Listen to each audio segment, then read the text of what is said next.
Pessoal, então vamos retomar a partir do item 9, é o capítulo 3 da obra Psicopatologia da Vida Cotidiana, do Freud, editora autêntica, tá? Então, dando sequência ao item 9. Um exemplo bem diferente e sutilmente motivado é o do esquecimento de nomes que o próprio sujeito em questão esclarece. Quando fiz uma prova de filosofia como disciplina secundária, o examinador interrogou-me sobre a doutrina de Epicuro. E então ele continuou perguntando se eu sabia quem havia retomado a sua doutrina nos séculos posteriores. Eu respondi com o nome Pierre Gassendi, que ouvi descreverem como discípulo de Epicuro 2 dias antes no café. A pergunta do professor, surpreso com como eu sabia disso, respondi atrevidamente que havia muito me interessava por Gassendi. Disso resultou uma magna cum laude, com louvor no boletim. Mas, infelizmente, também uma obstinada tendência posterior para esquecer o nome Gassendi. Acredito que minha má consciência tem a culpa disso, pois eu agora, apesar de todos os esforços, não consigo guardar esse nome. É que eu também não deveria tê-lo sabido naquela época. Se quisermos avaliar corretamente a intensidade da aversão do nosso informante contra a lembrança desse episódio do exame, é preciso saber do alto valor que ele confere ao seu título de doutor e das inúmeras outras coisas às quais ele tem de servir de substituto. Item 10. Intercalo aqui mais um exemplo de esquecimento de nome de uma cidade, o qual talvez não seja tão simples quanto os citados anteriormente. Porém, parecerá digno de crédito e valioso a quem esteja familiarizado com as pesquisas. O nome de uma cidade italiana subtrai-se da lembrança em consequência de sua ampla semelhança sonora com um prenome feminino ao qual se ligam diversas lembranças carregadas de afeto, sem dúvida não explicitadas de maneira exaustiva na comunicação delas. Sándor Ferenczi, Budapeste, que observou em si mesmo esse caso de esquecimento, tratou da maneira como se analisa um sonho ou uma ideia neurótica. E certamente com toda a razão. Hoje eu visitei uma família amiga e veio à conversa o tema das cidades do norte da Itália. Alguém menciona que elas ainda se deixam reconhecer pela influência austríaca. Citam-se algumas dessas cidades e também eu quero mencionar uma delas, mas seu nome não me ocorre. Embora eu saiba que tinha passado ali 2 dias muito agradáveis, o que não combina muito bem com a teoria de Freud sobre o esquecimento. Olha que interessante esse ponto, né? O fato que ele, no primeiro momento, ele pensa o seguinte: se é algo traumático, é algo ruim, eu esqueço. Mas aqui ele está apresentando um outro ponto, né? Uma ideia agradável que, por sua vez, ele ainda está esquecendo. No lugar do nome procurado, impõe-se a mim as seguintes ocorrências: Capua e Brécia, o leão de Brécia. Vejo esse leão na forma de uma estátua de mármore, parado diante de mim como objeto, mas eu percebo imediatamente que ele se assemelha menos ao leão do Monumento à Liberdade de Brécia, que eu conhecia por imagem, do que com aquele leão de mármore que eu vi em Lucerna, no momento aos no monumento aos guardas suíços caídos na Trulherias. Pessoal, uma prática psicanalítica e bem interessante, que me parece que foi posta em prática aqui. Alguns analistas gostam de incentivar e sugerir aos seus analisandos para fecharem os olhos em determinados momentos. Por que isso? Porque isso facilitaria que o analisando visualizasse, seja cena, seja através de símbolos, né? Vamos daí na questão lacaniana entre signos e significantes, entre o Saussure, que eu falava com Douglas há pouquinho tempo.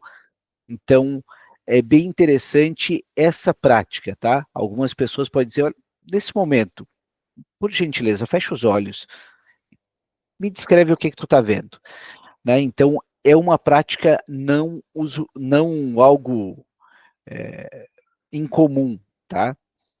Então, isso pode auxiliar com alguns analisando os seus. Michel, e a frequência disso é algo legal de fazer toda a sessão, ou quando trata de algum tema específico, ou quando trata de uma coisa mais pesada para a pessoa? Que hora que é aconselhável fazer uso disso? Douglas, eu acho que daí eu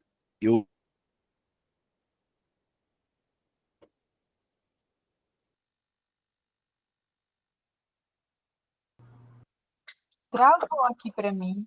Ah, travou para todos, né? Para mim travou também.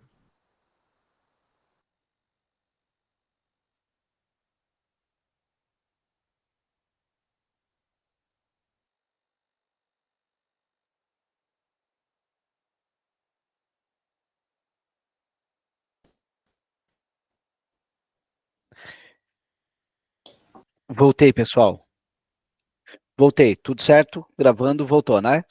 Tá. Tu havia me perguntado sobre quando é ideal isso, né? Eu convido para a conversa, então, o Wilfred Bion, Sem Memória e Sem Desejo. Né? Alguns professores, como o Pereira sugere, que não haja uma forma tão rígida e tão matemática assim. Eu diria o seguinte, Douglas, vai ter que ter um pouquinho de tato nesse momento, porque se ficar algo muito em excesso, foge do que seria. Quando tu sugere muito, tu está interrompendo um pouco o processo da associação livre, e que é a nossa via para acessar o inconsciente. Então, eu, por exemplo, eu utilizo o mínimo possível. Mas é uma prática minha, é uma opção minha. Eu tento interferir o máximo possível, sabe? Mas é algo que está na mesa para a gente utilizar. Igual muitos psicanalistas, eu dou aula na BPC de análise didática. A BPC sugere utilizar ferramentas psicanalíticas, né? Coxa de retalho, jornada do eu, enfim. Eu, particularmente, gosto da orientação lacaniana, que diz que ferramenta de psicanalista é a linguagem. Mas, enfim, tem para todo mundo. Talvez quando o sofrimento é mais profundo. Pois então, Rose, realmente faz sentido. Aí é a questão do tato para te observar que naquele momento aquilo realmente é profundo para o sujeito, né? Vou seguir mais um pouquinho e a gente vai interrompendo essa proposta, tá, Douglas? Sempre que sentir que é necessário, intervém, que é por aí que a gente vai indo. Se for só ler, a gente lê sozinho, né? Voltando aqui, ó.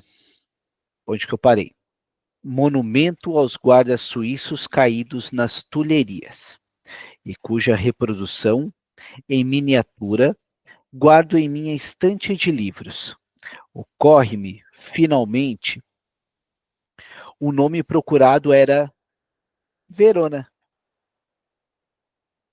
Acabo sabendo também, imediatamente, quem foi a culpada da minha amnésia. Ninguém menos do que uma antiga empregada da família, em cuja casa estive justamente como hóspede. E ela se chamava Verônica. Em húngaro, Verona. E me era muito antipática por causa da sua fisionomia repulsiva. bem como por causa da sua voz rouca e esganiçada e de sua intimidade intolerável, com a qual ela acreditava se justificar pelo longo período de serviço. Também me era insuportável o modo tirânico como ela tratava as crianças da casa naquela época. Daí soube também o que significavam as ocorrências substitutivas.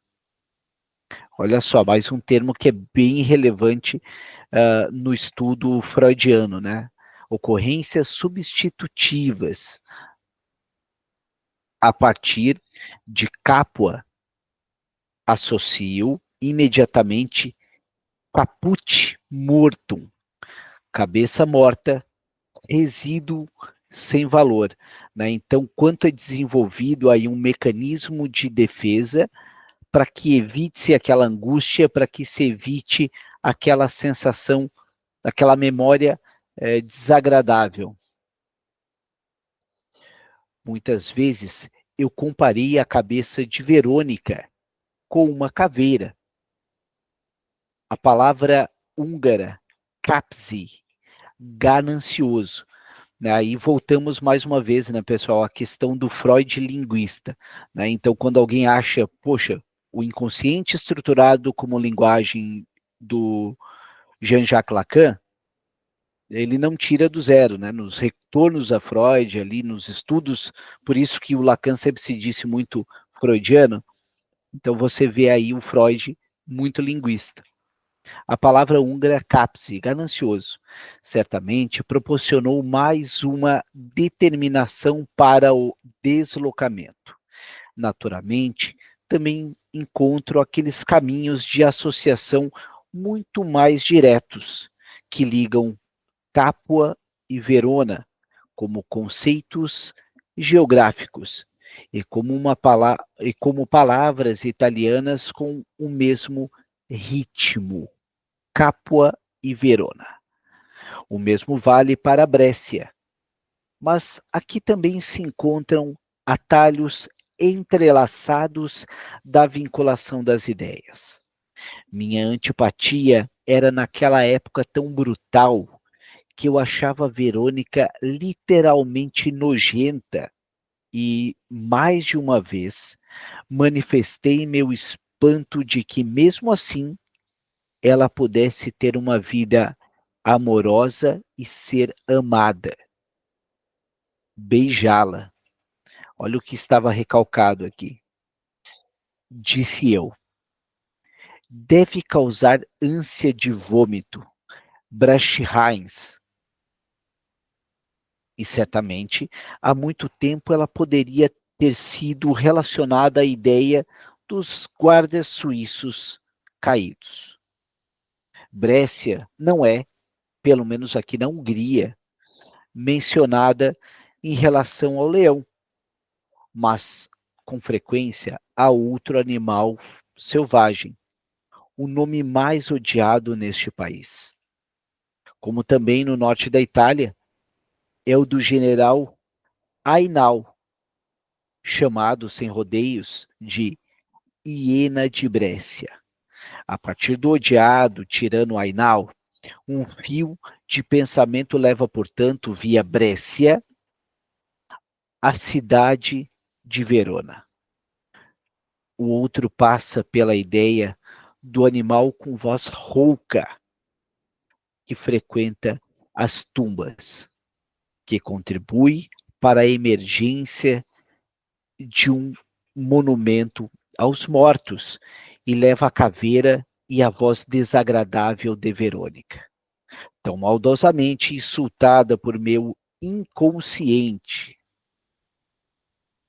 a qual, naquela época, viveu naquela casa, não menos tiranicamente que o general austríaco depois dos combates húngaros e italianos pela liberdade. Né? Olhem um fio condutor que inconscientemente ele faz. O leão de Brescia para a hiena de Brescia, que é rouca, que tem um general tirânico que, por sua vez, remete a Verônica.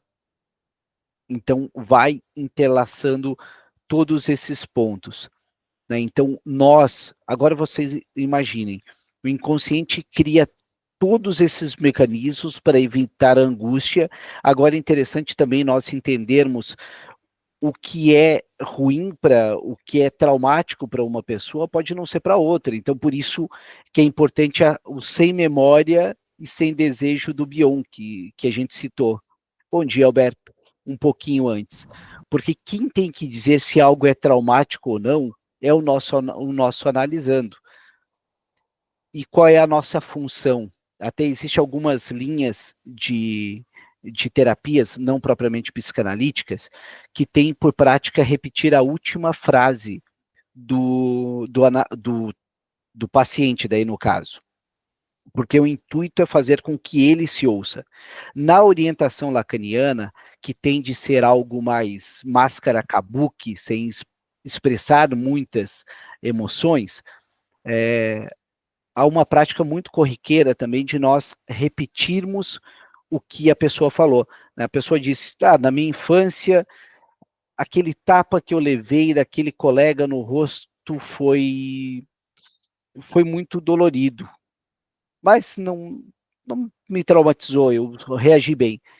E de forma lacaniana, a gente olha para o sujeito e diz, você me falou que aquele tapa no rosto não doeu nada?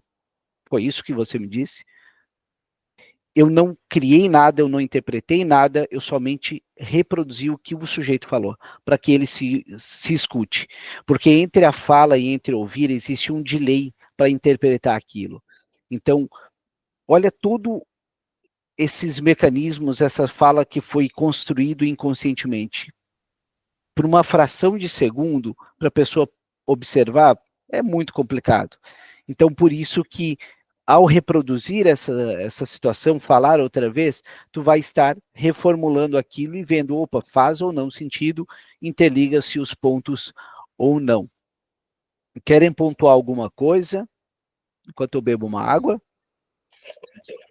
Eu achei um pouco cruel as associações que ele fez, comparar a cabeça dela com uma caveira, e ele sentia uma certa repulsão pela Verônica, né? E aí eu lembrei do Alexandre Patrício falando as vias labirínticas do inconsciente, porque é isso que ele fez ali, associando a ela tudo que é ruim. Acho que só isso, que foi um extremo, assim, a cada associação que ele direcionou. A pobre coitada da Verônica. E aí a gente entra numa situação que quanto mais regredido o sujeito está, ou quanto mais primitivo é o nosso intuito, né, até um intuito de sobrevivência, né, Ellen, a gente se torna muito dual, né? Ou tu é bom ou tu é mal. Logo, ele tira tudo que é bom da Verônica e vai somente para os lados pejorativos, para as questões tirânicas dela, né? É necessário que, para te chegar a essa flexibilização de ego, que haja um amadurecimento maior. Né? Compartilhando com vocês aqui, fugindo um pouquinho, ontem eu vi uma entrevista do Cabrini com o vulgo Fernandinho Beiramar. Não sei se vocês tiveram essa oportunidade de assistir, mas é interessante vocês irem com viés psicanalítico, observando os argumentos dele, sabe? É legal psicanaliticamente a gente entender que todos nós transitamos entre estruturas, perversos, neuróticos e psicóticos. Nós transitamos. O problema ocorre quando nós engessamos, nós fixamos uma dessas estruturas. E ela se sobressai, ela se predomina de uma forma muito grande. Isso que seria quase patológico, né? Cuidando com o termo patológico, porque para a psicanálise essas estruturas não são patologias, né? São formas de o sujeito funcionar. Portanto, muitos teóricos dizem não existe cura psicanalítica, existe forma de lidar com essas estruturas. Então, de uma forma até perversa do sujeito, ou do Fernandinho em especial, era muito interessante o quanto ele também relativizava as coisas, né? O quanto havia um ego muito seguro do que ele falava em certos pontos. Então, uma coisa que me marcou bastante foi quando ele disse que questionaram ele sobre matar pessoas. E ele disse: é um modus operandi da minha profissão, é a minha ética. Né? Então, ele dizendo: a ética do crime é essa, a ética do jornalista é essa. Então, ele relativizava de uma forma muito falando como psicanalista, né? Por favor, não estou exaltando um criminoso, não é isso, mas a mente do sujeito, como ela funciona. Poxa, agora você falou isso, me lembrou muito do Eichmann em Jerusalém, lá da Hannah Arendt, né? Quando quando a Eichmann era um cara que trabalhava para os nazistas e se justificava as coisas que fazia, como eu estava apenas seguindo ordens e fazendo o meu trabalho, né? Vamos dizer assim. Sim, e daí tu entra naquele ponto, né, de que não escolher é uma escolha, né? E por isso que muita gente, o sujeito não suporta análise, porque tu põe em xeque essas questões. Eu era bonzinho, eles que me obrigaram a fazer isso. E daí o sujeito não suporta uma pressão muito grande, né? Mas o que me chamou muita atenção nele, Douglas, era o fato o quanto ele não esboçava praticamente nada de emoções, sabe? Enquanto ele citava os crimes, era tudo tão natural para ele que era impressionante isso. Pessoal, mais algum ponto? Podemos seguir. Então, vamos seguir. Só abrir uma reflexão que eu tive em uma conversa com um amigo esses dias, que falávamos sobre. Eu citava para ele o livro sobre silêncio na psicanálise do Násio. E eu dizia para ele: talvez o que nos torne mais humanos não são somente as palavras, né? E o que nos difere da inteligência artificial. E o que é único no ser humano, eu acho que é o silêncio. Porque o silêncio na análise é um tipo de interpretação também, tá? Não quer dizer que vocês, analisando, vocês têm que falar o tempo todo. Muitas vezes o silêncio vai ser mais bem-vindo do que uma fala nossa, tá? Isso reforça o lugar do senhor suposto saber. Isso é bem relevante. Sem pontuações mais, alguém quer falar alguma coisa? Não? Então, sigo mais um pouquinho. A Lucerna a Lucerna conecta-se o pensamento do verão que Verônica passou com seus patrões junto ao Lago dos Quatro Cantões. Nas proximidades de Lucerna, a guarda suíça, por sua vez, conecta-se à lembrança de que ela sabia tiranizar não apenas as crianças, mas também os membros adultos da família. E agradava-lhe estar no papel de guarda feminina.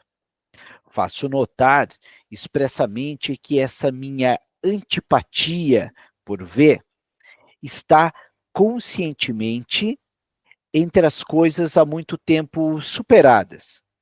Nesse meio tempo, em seu próprio benefício, ela se modificou muito, tanto em sua aparência quanto em suas maneiras. E posso tratá-la, embora eu tenha raras oportunidades para isso, com sincera amizade. Como é habitual, meu inconsciente insiste mais resistentemente nas impressões. Ele age a posteriori, nachträglich, e ressentidamente, nachtragend. Então, pessoal, observem que conscientemente era uma coisa, inconscientemente insistia em resistir nas impressões antigas, tá? Reforço a escuta psicanalítica, principalmente de orientação freudiana, que embasa muitas. Não é o que o sujeito fala, é o que ele quer dizer. Os conflitos internos que surgem, as contradições que surgem, que por sua vez você inibe o ato, mas ao inibir o ato, não inibe-se a pulsão. E ela retorna, o retorno do recalcado, retorna-se em forma de sintomas. É claro que enfatizo principalmente a questão da estrutura neurótica, né? O recalcamento, ele é o neurótico. Por sua vez, o psicótico tem um outro mecanismo, que se chama foraclusão, e o perverso, por sua vez, denegação, né? Reforçando e relembrando vocês como surge em frente ao Édipo as estruturas, né? Tenho o neurótico, ele acata a lei para que não pratique o incesto, alegoricamente, tá? Para que não haja o incesto, ele acata a lei, ele recalca a lei, que ela retorna em forma de sintomas, enfim.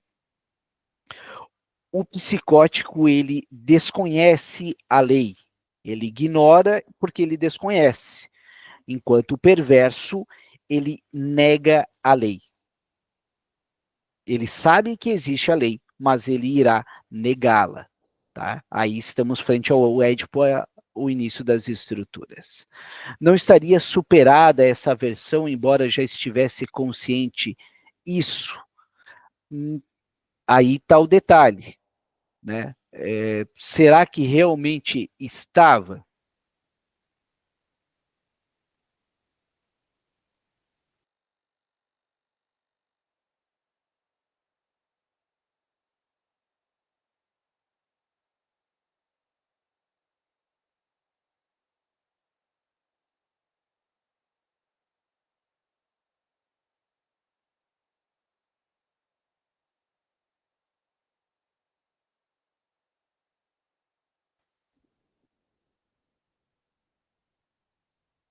Voltei, pessoal.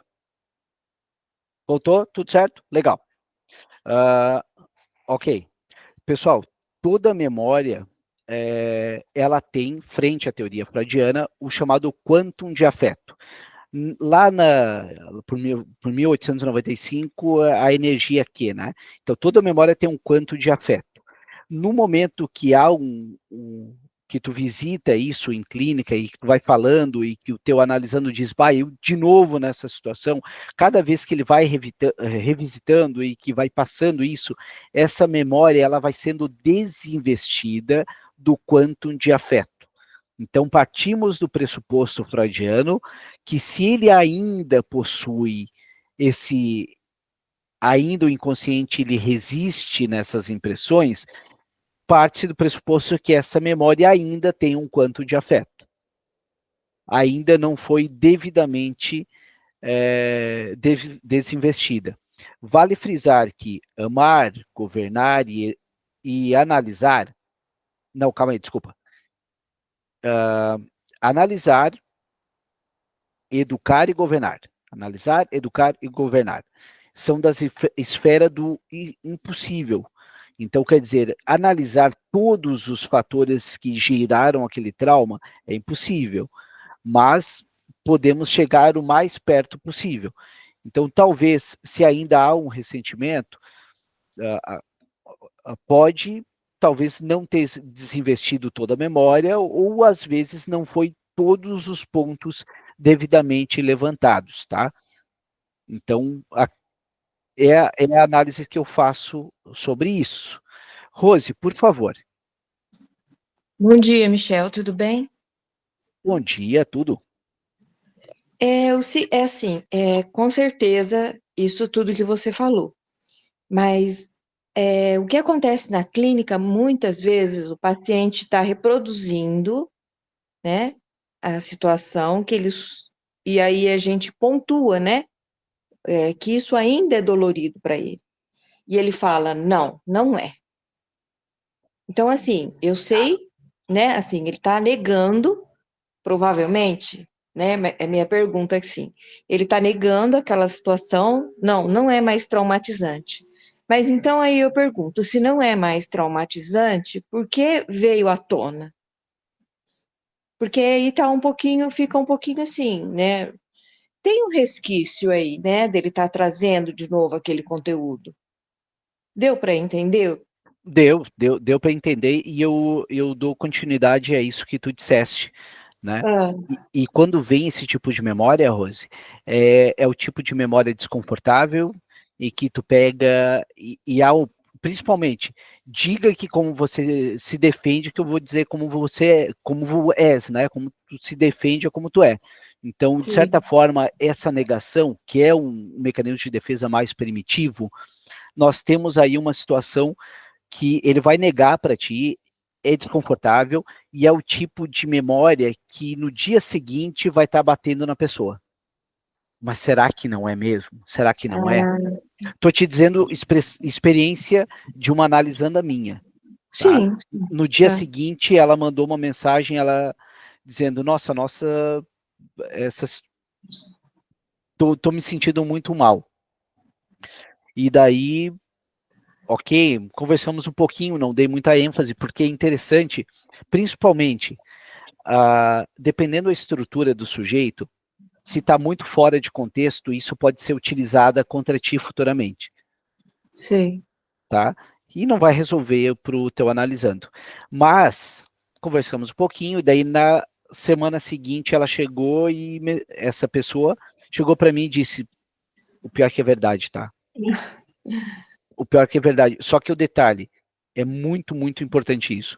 Não tenta apertar a tua teoria, o que o teu analisando falou, tentar colocar numa teoria. Por isso que o Biel sempre Sim. fala, e eu vou falar pela terceira vez hoje, sem memória e sem desejo.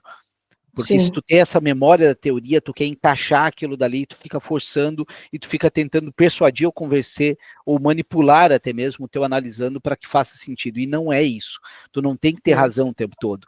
A gente está levantando uma hipótese que às vezes não faz nenhum sentido, realmente ele superou. Tudo certo. Mas na maioria das vezes não. Na Ah, maioria então das vezes existe. não. Então existe essas duas possibilidades, do sim e do não, né? Sim, Tá bom. sim. Só porque Tá. daí, Rose, o que pode ser? Às vezes, o âmago pode não estar nesse primeiro tempo, mas pode estar alguma coisa que está ao redor, né? Ah, Sobre certo. o esquecimento da casa de praia, que por sua vez ia para o verão, que por sua vez ia na tirânica Verônica. Ou seja, o que ele esqueceu ali foi a cidade, mas o âmago não está ali. Então, às vezes, o que veio à tona foi o nome da cidade, mas não é esse o ponto, é o que está envolto, Certo. tá? Perfeito. Muito obrigada. De Muito bom. nada. Pessoal, ficou claro? Ou eu confundi mais do que esclarecer para a maioria da turma? Fez sentido? Então tá. Porque, como diz os italianos, se non è vero, è ben trovato. Né? Então, por isso que é sempre legal perguntar. Deixa eu ver onde que eu parei aqui. Acredito que aqui, ressentidamente. Tá, voltamos aqui embaixo, então. Isso. As tulherias são uma alusão a uma segunda pessoa. Uma dama francesa mais velha que em muitas ocasiões realmente guardava as mulheres da casa e era respeitada por velhos e jovens e, sem dúvida, era também um pouco temida. Durante algum tempo, fui seu eleve aluno em conversação francesa. Sobre a palavra élève, ocorre-me ainda que, quando eu estive visitando o cunhado do meu anfitrião atual, no norte da Boêmia, tive de rir muito do fato de a população campesina de lá chamar os eleves da escola florestal de Leven-Leões. Também, em lembrança engraçada, pode ter participado do deslocamento da hiena para leão. Item 11. O exemplo que se segue para mostrar como um complexo pessoal que domine a pessoa naquele momento, causa o esquecimento de um nome situado em posição remota. Dois homens, um mais velho e um mais jovem, que havia 6 meses viajaram juntos pela Sicília, trocam lembranças daqueles belos dias. Então, como se chamava o lugar? Pergunta o mais jovem, onde nós pernortamos para a excursão a Selinunte, Galata Fime, não é? O mais velho recusa. É certo que não, mas eu também esqueci o nome. Apesar de me lembrar muito bem de todos os detalhes daquela estadia, para mim, basta que eu perceba que outro tenha esquecido o nome. Logo, o esquecimento também é induzido em mim. Olha que interessante isso, pessoal. O esquecimento de um, ele pode induzir o esquecimento a outro. Não vamos procurar o nome? Não me ocorre nenhum outro que não seja Cautani Seta, que com certeza não é o correto. Não, disse o mais jovem. O nome começa com um W, ou contém um W, mas não existe W italiano, advertiu o mais velho. Eu quis dizer V, e só falei W por ser muito habituado com minha língua materna. O mais velho revolta-se contra o V. Ele diz: acho que eu, de modo geral, já esqueci muitos nomes sicilianos. Já está na hora de fazer algumas tentativas. Como se chama, por exemplo, o lugar elevado que na antiguidade se chamava Ena? Ah, eu já sei. Castro Giovanni. No momento seguinte, o mais jovem encontrou novamente o nome perdido. Ele exclama: Castelvetrano, alegrando-se por poder comprovar o V alegado. Durante algum tempo, o mais velho ainda sente da sensação de reconhecimento, sente falta da sensação de reconhecimento, mas depois de ter aceitado o nome, ele teve de informar como o nome lhe escapou. Ele diz: evidentemente, porque a segunda metade de veterano soa como veterano. Eu sei muito bem que não gosto muito de pensar no envelhecimento e reajo de maneira estranha quando sou lembrado disso. Por exemplo, há pouco tempo utilizei o mais estranho disfarce para repreender um amigo muito estimado, dizendo que já havia muito tempo que ele tinha se distanciado dos anos de juventude. Isso porque, numa ocasião anterior, em meio à expressão das mais lisonjeiras sobre mim, esse amigo havia afirmado que eu já não era mais um homem jovem, que no meu caso, a resistência tenha se voltado contra a segunda metade do nome Castelvetrano. Deve-se ao fato de o seu som inicial ter retornado no nome substituto, Caltanissetta. E quanto ao nome Caltanissetta, perguntou o mais jovem. Este sempre me pareceu ser um apelido carinhoso para uma mulher jovem, confessa o mais velho. Algum tempo depois, ele acrescenta o nome para Ena. Também era um nome substituto. E agora me ocorre, com a ajuda da racionalização, que o nome que se impôs, Castro Giovanni, soa como Giovanni, jovem. Assim como o nome perdido, Castelvetrano, soa como velho. Pessoal, alguma colocação sobre essa pontuação desse esquecimento relacionado a jovem e velho? Até aqui? Não? Vou seguir mais um pouquinho então. O mais velho acredita, sim, ter dado conta de seu esquecimento do nome. Não foi investigado por qual motivo o mais jovem teve o mesmo fenômeno de ocorrência do nome. Não apenas os motivos, mas também o mecanismo de esquecimento, nomes, merece o nosso interesse. Né? Então, esse é o ponto. Qual é o mecanismo de esquecimento para o nome? Numa grande série de casos, o nome será esquecido não porque ele mesmo evoque tais motivos, né? Ou seja, não é o próprio nome que evoca, tá? Mas porque, por meio da homofonia, tá? Não é o nome em si, mas como ele soa, como nós percebemos, e da semelhança acústica. Ele resvala em outro contra o qual esses motivos se orientam. Entenda-se que o relaxamento dessas condições facilita extraordinariamente a ocorrência do fenômeno. É assim nos próximos exemplos. Pessoal, querem pontuar alguma coisa sobre isso? Né, como ele enfatiza muito, não é somente a palavra em si, mas a acústica também é posto em questão. Então, por isso, às vezes,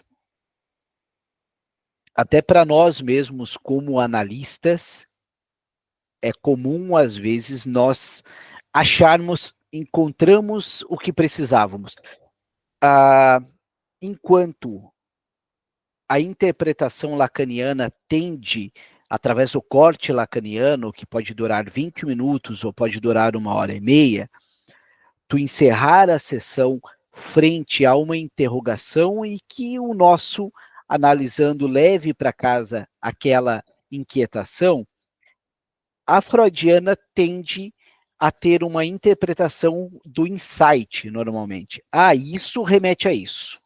Eureka, aí temos o insight.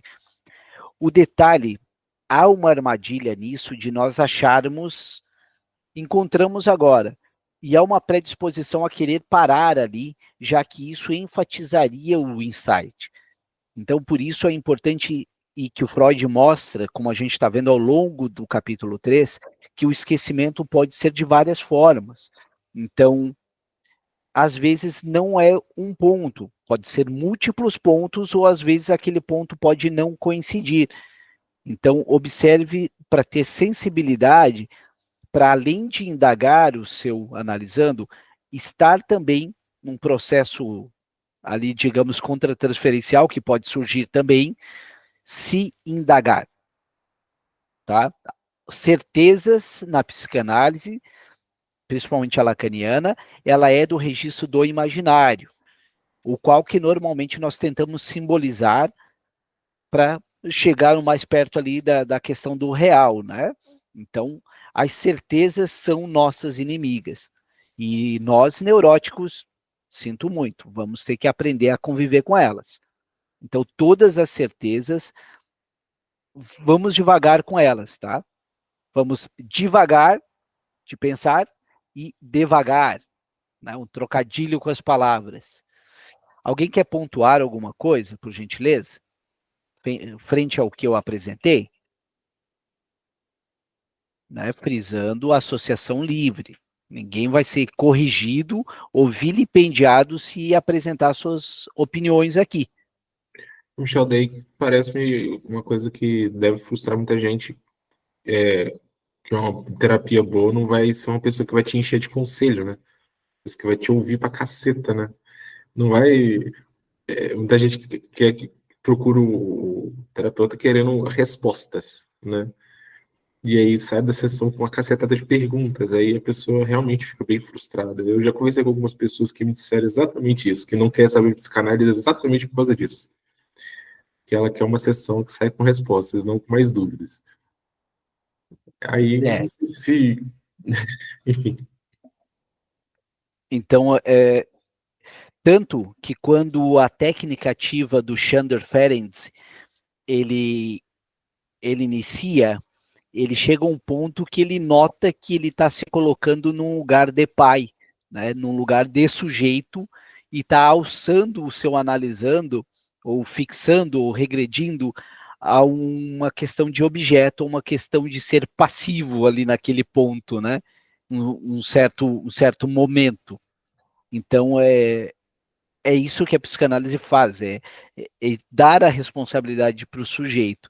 E muitas vezes a pessoa está te procurando porque ela quer um conselho, ela quer um pai, ela quer um grande outro que o oriente, né? Só que aí, falo de novo ali um pouquinho mais da questão lacaniana, que a nossa função é sustentar o lugar de objeto da sessão. E daí o sujeito entra esperando que tudo é a resposta. E tu não dá. Até chega o ponto, ou ele vai sair da análise, e tá tudo certo, faz parte do processo, ou ele vai entender que ele tem que trabalhar. Aí tá o ponto. É claro que se tu procurar em Hans Kohut, a psicologia do self, de orientação norte-americana, ela tende a trabalhar um pouquinho o narcisismo do sujeito. Eu ainda não posso dizer com muita propriedade para você sobre isso, porque eu iniciei o estudo do Kohut de forma muito recente.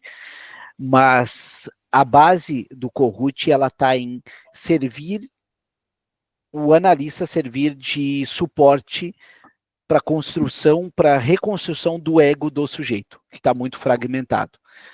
Então, eu não sei até que ponto a gente pode apresentar mais soluções frente ao Kohut. Ainda estou muito verde no Kohut.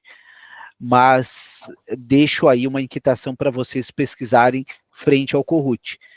Mas a orientação base da psicanálise é isso. É se manter como objeto, instigando que o sujeito chegue às respostas e não entregar tudo de bandeja. Tá? Pessoal, deixa eu ver se está muito grande, vou ler o 12, comentamos o 12, abro a palavra para nós.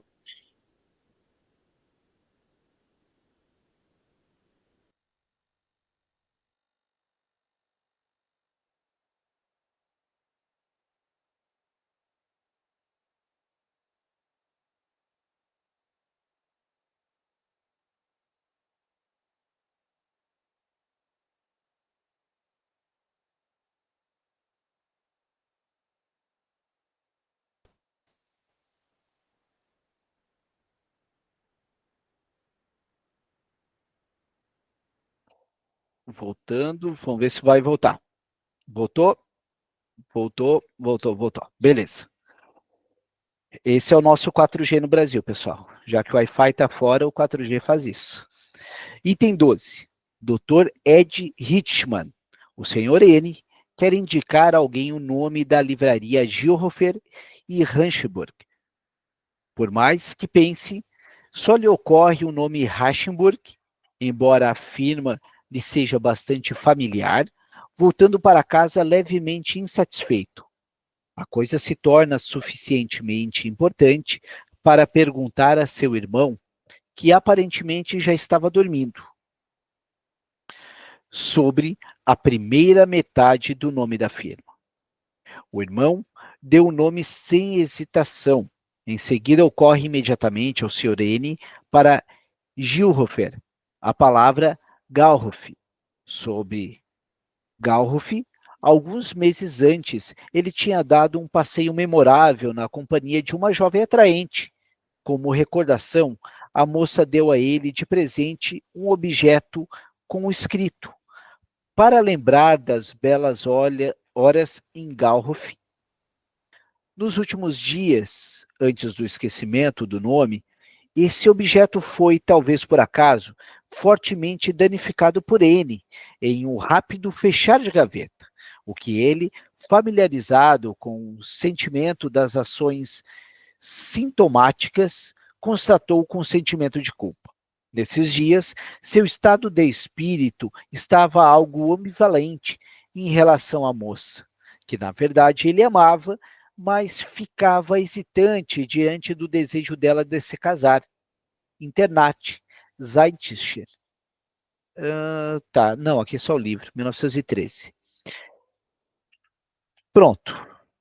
Então, ele esqueceu o nome da firma em decorrência da cidade, em decorrência da menina, na qual ele estava hesitante em se casar, né? Ou seja, nada tinha a ver com a firma em si, mas ao que ela remetia, né? Em especial ali, um pouco da acústica da palavra, mas também da escrita. Pessoal, abro a palavra para pontuarem algo que achem relevante, né? Não precisa ser propriamente 100% do texto, mas algum insight que vocês tiveram em decorrência disso, seja para falar do Freud, para falar do Lacan, do Ferenczi, da Klein, do Winnicott, do Bion. Vou dar mais umas sugestões. O Feuerbach, não? Do André Green, que é muito bom. Mark Solms.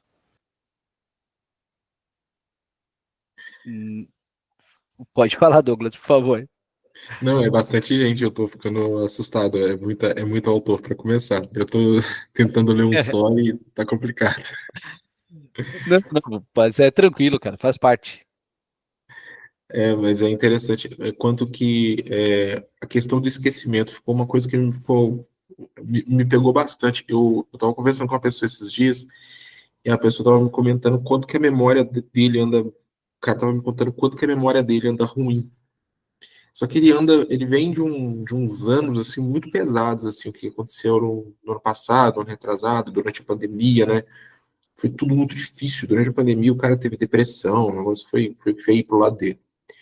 E aí, a gente conversando ali, chegou à conclusão que parece que ele tá com uma memória ruim, que parece que ele tá querendo esquecer tanta coisa que aconteceu, que agora parece que o cérebro dele tá com dificuldade de voltar a lembrar as coisas. Que o cara pregava numa igreja evangélica, que velocidade para decorar versículos bíblicos, que era uma coisa assustadora, decorava trechos inteiros da Bíblia, assim, salmos inteiros, é uma coisa incrível. Ah, Uhum.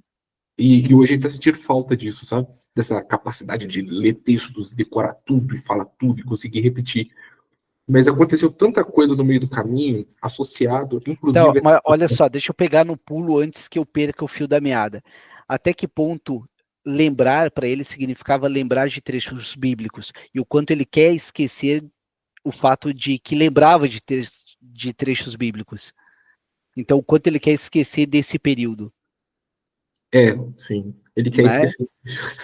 Então, eu não lembro mais de nada porque eu não preciso, porque eu só lembrava aquilo que condizia à minha pregação, né? Mas, claro, isso é uma análise extremamente selvagem e se for de forma clínica mesmo, isso é para fins didáticos, tá? Para fins didáticos, não vão fazer isso.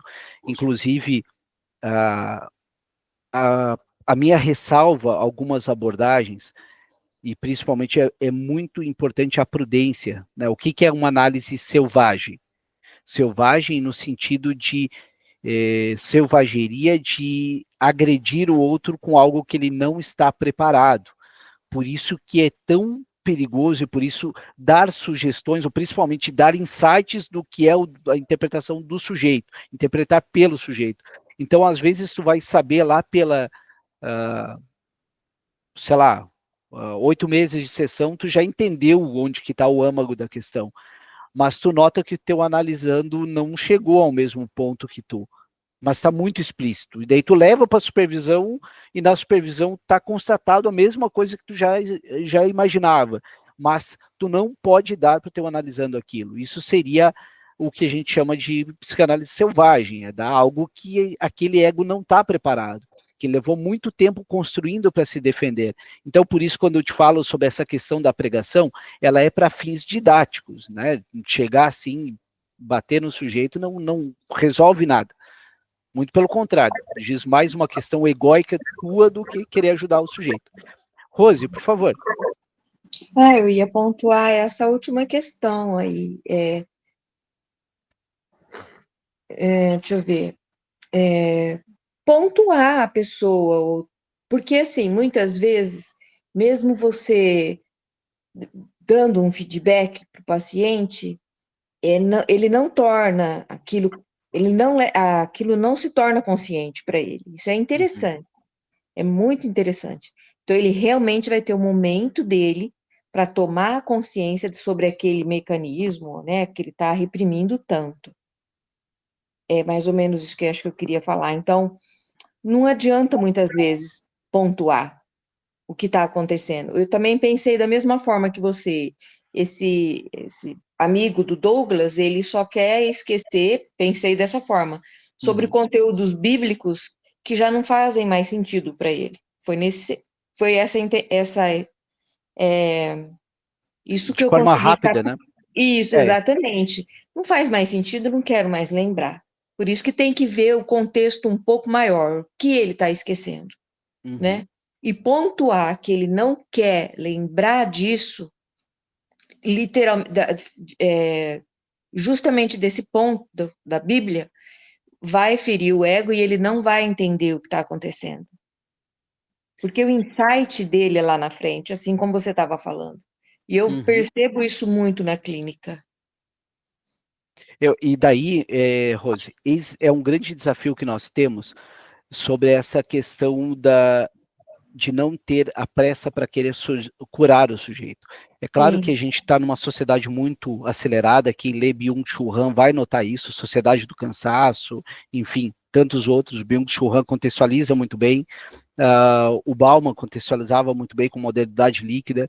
A psicanálise, quando chega nos Estados Unidos, né, uma banda alemã chamada Rammstein tem uma música que diz We Are Living in America.